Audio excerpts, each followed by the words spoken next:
जम्मू में यात्रियों की बस पर हुए आतंकी हमले में कानपुर जवाहर नगर निवासी दिनेश गुप्ता घायल हो गए थे।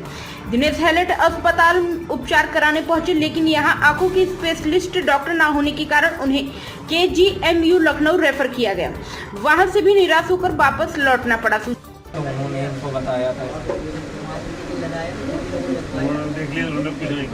यही बोला है कि क्या नाम है, आंखों का ब्लड जम, अभी मतलब पट्टी वही उन्होंने वहीं के डॉक्टर। सूचना प्राप्त होने पर विधायक अमिताभ वाजपेयी ने दिनेश से मिलकर व्यक्तिगत रूप से 20,000 रुपए की आर्थिक मदद की, जिससे AIIMS दिल्ली जाकर वो अपना इलाज करा सके। हर संभव मदद का आश्वासन दिया। आपने चेंज करके भेजी थी, तब से कुछ ना मेरी ड्रेसिंग चेंज हुई है, ना कुछ काफी कटे ना कुछ कटे, ना भी मेरा पैर घूम रहा है, ना भी मुड़ रहा है। तो जम्मू से भेजा गया था आपको सरकारी व्यवस्था और मुख्यमंत्री को पत्र लिखकर आर्थिक रूप करने का अनुरोध किया। इस दौरान मीडिया से बातचीत करते हुए विधायक अमिताभ वाजपेयी ने कहा कि भाजपा सरकार हर तरह से फेल है, ना तो आतंकी हमला रोक पाई, आतंकी हमले में घायल दिनेश का इलाज भी न करा पाई।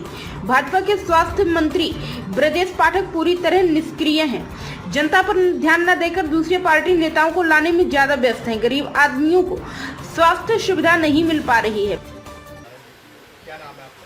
मेरा नाम दिनेश गुप्ता है।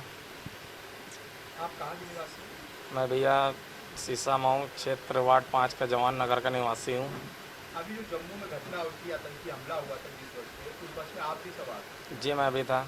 क्या क्या घटना हुई थी, कुछ जानकारी है? घटना से ये कि मैं बाबा के दर्शन करके कटरा के लिए वापस जा रहा था। सियासी जगह पे ही एक जगह पड़ती है, आतंकियों ने अचानक से हमला बोल दिया था। उसमें उन्होंने काफ़ी फायरिंग करी, गोली वोली, तो हम लोग नीचे बैठ गए थे। उसमें ड्राइवर को गोली लगी तो बस हमारी खाई में पलट गई 2 बार में।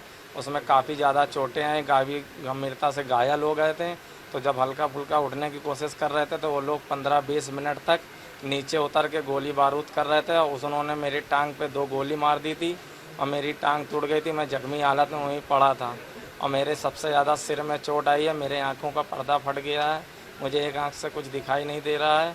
जम्मू के हॉस्पिटल में मैं एडमिट था, उन्होंने मुझको 7 दिन एडमिट किया था, 9वें-10वें दिन छोड़ दिया है। बोला कि बाकी का इलाज आगे से कराइए। और मेरी आँख में बहुत तकलीफ़ और दिक्कत है, मैं देख नहीं पा रहा हूँ। और मुझको वहाँ से जम्मू से कानपुर भेज दिया गया। हैलेट से थोड़ा बहुत इलाज हुआ, उन्होंने वहाँ से लखनऊ रेफ़र कर दिया था। और लखनऊ में बोला कि क्या नाम है, इनके आँखों का पर्दा फट गया है, इनकी 15-20 दिन दवा चलेगी और दवा खिलाई, उसके बाद ही कुछ कर पाएंगे। उन्होंने हमको वहाँ पे एडमिट नहीं लिया। मैंने ही अपने ही पैसे से एम्बुलेंस करके घर पे आया हूँ और मेरे पास पैसे ऐसे थे नहीं कुछ भी, मैं खाने पीने के लिए मोहताज पड़ा हूँ। मैं सरकार से यही चाहता हूँ कि यहाँ की गवर्नमेंट से कि मेरा अच्छे से अच्छा और बढ़िया से बढ़िया किसी बड़े डॉक्टर को दिखा के इलाज करा करके हमको ठीक कर दें। और मेरे घर में कोई करने खाने वाला नहीं है, मेरे पास पैसा कौड़ी नहीं है, मेरे घर में राशन पानी नहीं है। मुझको सरकार से यही विनती है कि मेरा पूरा खर्च दे करके मेरा अच्छे से पूरा इलाज करा दें। मैं जैसा था वैसा ठीक कर दें। मुझको बड़े से बड़े डॉक्टर से दिखा के मेरी आँख से दिखाई नहीं दे रहा। मैं सरकार से हाथ जोड़कर यही विनती चाहता हूँ।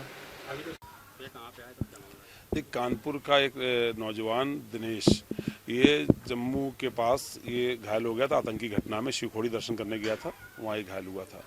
हम लोग संज्ञान में मामला आया था, लेकिन हमने देखा कि भारतीय जनता पार्टी के बहुत सारे नेता उसके घर आए, सांत्वना दी, उसकी मदद करने का आश्वासन दिया। उन्होंने सरकारी अस्पताल जो हैलेट है हमारा सबसे अच्छा अस्पताल, वहाँ भेजा भी, पर फिर मालूम पड़ा कि हैलेट में उसका इलाज ना हो करके उसको लखनऊ रिफ़र कर दिया गया। फिर उसका इलाज लखनऊ में भी नहीं हुआ। कल के समाचार पत्रों में मुझे मालूम पड़ा कि लखनऊ में भी उसका इलाज नहीं हो पाया। परिवार निराश होकर लौट आया। इसकी किसी प्रकार की आर्थिक मदद नहीं हुई और परिवार परेशानी की हालत में है, उसकी रोजी रोटी बंद पड़ी है और इलाज भी नहीं हो पा रहा है।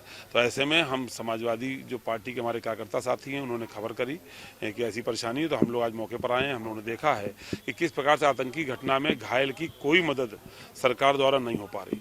वो सरकार जो 10 साल से है, वो ना आतंकवाद को काबू कर पाई और ना आतंकी घटनाओं में घायलों की मदद कर पा रही, ना हम अपने कानपुर से लेकर लखनऊ तक इलाज की कोई ऐसी व्यवस्था विकसित कर पा रहे हैं जिसमें ऐसे पीड़ित की, ऐसे घायल की हम लोग सरकारी सिस्टम पर मदद भी करा पाएँ। इसलिए हमने आज आकर के परिवार को सांत्वना दी है समाजवादी पार्टी की ओर से, और अपने व्यक्तिगत तनख्वाह वाले खाते से उसको 20,000 रुपये की चेक दी है, ताकि वो परिवार उस पैसे से दिल्ली जा सके और दिल्ली जाके एम्स के डॉक्टरों को दिखा करके अपना आगे का इलाज सुनिश्चित कर सके। और ये भरोसा भी दिलाया है कि समाजवादी पार्टी दुख तकलीफ में उनके साथ खड़ी है और आगे भी इलाज में जो मदद की जरूरत पड़ेगी वो मदद हम लोग करने का हर संभव प्रयास करेंगे। आज के इस मौके पे लेकिन हम ये जानना चाहते हैं कहाँ है उत्तर प्रदेश के स्वास्थ्य मंत्री, जिनका दूसरे दलों के नेताओं को शामिल करने पर तो जोर रहता है, लेकिन कानपुर और मेडिकल लखनऊ के जैसे मेडिकल कॉलेजों में डॉक्टर अच्छे शामिल कर सकें, इस पे उनका जोर नहीं रहता। कम से कम वो राजनीति से निकल करके, कई महीने हो गए हैं, चुनाव बीते भी 1 महीना हो गया, अब निकल के अपने अस्पतालों की ये असलियत तो जांच लें कि आतंकी हमले में घायल व्यक्ति का भी इलाज उनके मेडिकल कॉलेज नहीं कर पा रहे हैं। इसका संज्ञान लें स्वास्थ्य मंत्री जी। प्राइम संदेश न्यूज से शकील अहमद की विशेष रिपोर्ट।